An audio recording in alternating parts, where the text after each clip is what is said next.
Hello, this is Angela with Progress Permaculture. Welcome back to my garden here in Portland, Oregon. Actually, my front sunroom and this terrible squeaky chair I'm sitting on. It is a rainy, cold January day, and I could be spreading wood chips, I could be finishing pruning in my orchard, but I am perusing seed catalogs, and I'm sure many of you are doing the same this time of year. Earlier this morning, I noticed in an organic gardening group I'm in that folks kind of had the same mindset as me, like, oh, it's time to go seed shopping. And somebody posted a picture of seeds with this bright, shiny green coating on them and asked what the heck is going on. And the responses were nuts. They were wild. That's chemicals, that's toxins, that's pesticides. That's destroying the planet. It's microplastics. It's proof that your seeds are GMO. Now, how many of these responses were tongue-in-cheek versus being sincere? I'm not really sure.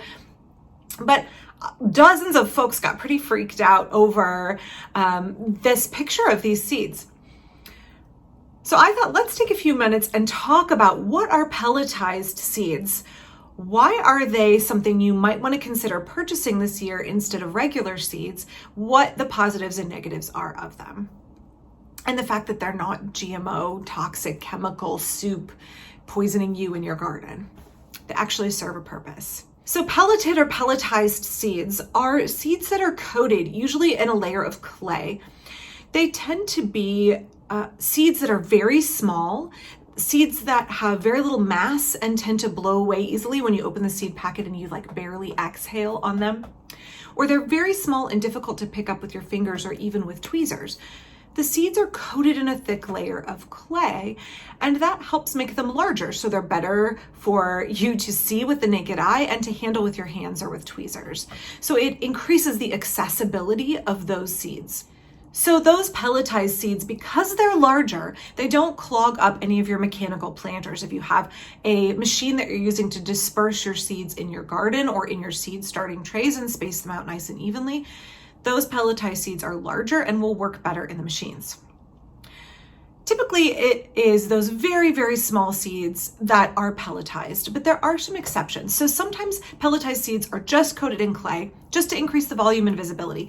And sometimes there might be a dye included in that to make it easier to see. Sometimes it's a red or a pink dye. Sometimes it's bright green. It's just to increase the visibility, make it easier for you to plant and grow those things in your garden. That clay mixture that coats those seeds is inert. However, sometimes there are additional ingredients mixed in with the clay itself. Examples are if you are planting a leguminous seed like a bean or a pea. Now those are large seeds and you think, like, why do they need to be pelleted? I can see them and handle them easily.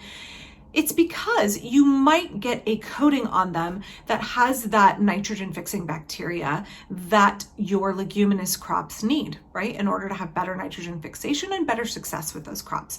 You can also separately buy your inoculant for your leguminous seeds and coat them yourself before you plant them. But buying them pre-pelleted reduces the amount of work that you have to do before you plant. I have found one of the biggest benefits of using pelleted seeds is that it reduces the amount of thinning you have to do. Let's say you're planting out a seed tray, right? We've already talked about the increased visibility of those colored pellets, how they make the seeds larger and easier to see.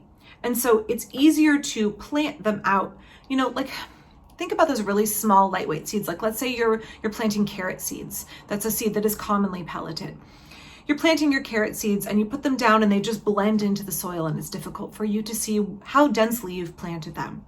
With pelleted seeds, you can much more easily see how you are dispersing the seeds in the seed tray, and that reduces the amount of thinning that you have to do overall, increases your efficiency, reduces your workload, and reduces waste. One of the concerns raised over and over in this group was that if you are using pelleted seeds, they are GMO somehow, or that color signifies they're GMO. As we talked about, it's actually an inert coating of clay. That's not genetic modification. No genes were inserted into those seeds. There are actually remarkably few home seeds available to the home gardener that have genetic modification.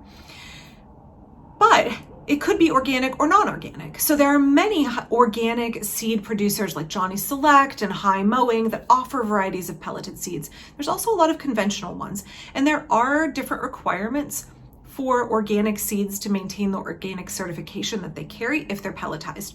So usually different seed companies will mark them with the different things. I know Johnny Select marks their conventional seeds that are pelleted with a P, and I think the ones that are organic certified are marked with a GP. So you can always tell from the package if it's pelleted, whether it meets the organic certification requirements, both the seed and the coating.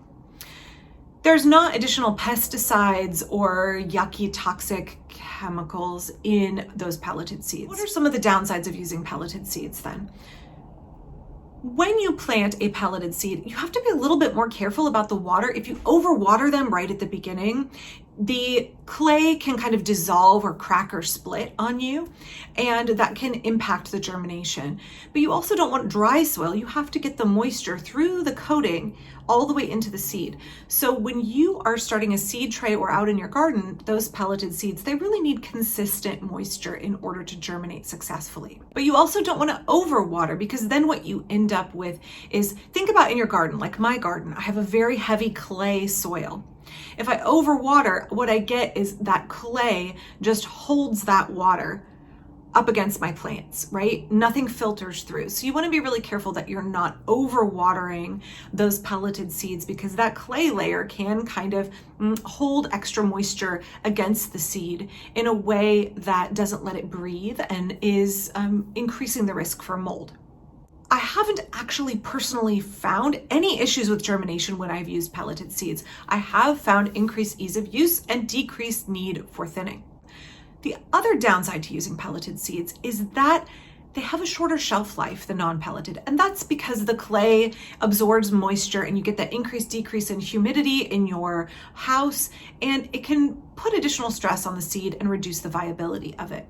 If you have concerns, most manufacturers recommend storing your pelleted seeds in the refrigerator if you need to keep them long term.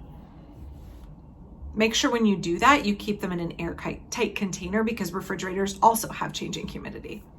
So I hope that helps clear up some of those issues. Y'all don't need to be scared of pelleted seeds.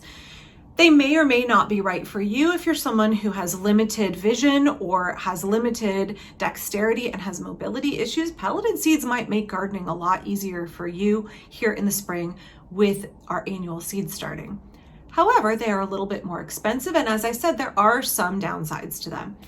But they aren't scary. They're not full of toxic chemicals and plastics. They are not genetically modified. They're just a low-tech, simple solution to help folks have increased success with planting and reduce the need for thinning crops. So not a bad advancement at all. I'll be back very soon for my permaculture garden in Portland, Oregon. I hope you enjoyed the beginning of the 2023 gardening season and all of the exciting seed starting that is happening over the next several weeks. I know I'm really excited to get my Inca berries and my ground cherries going and my tomatillos going here in the next couple of weeks. I will be back very soon. Thanks.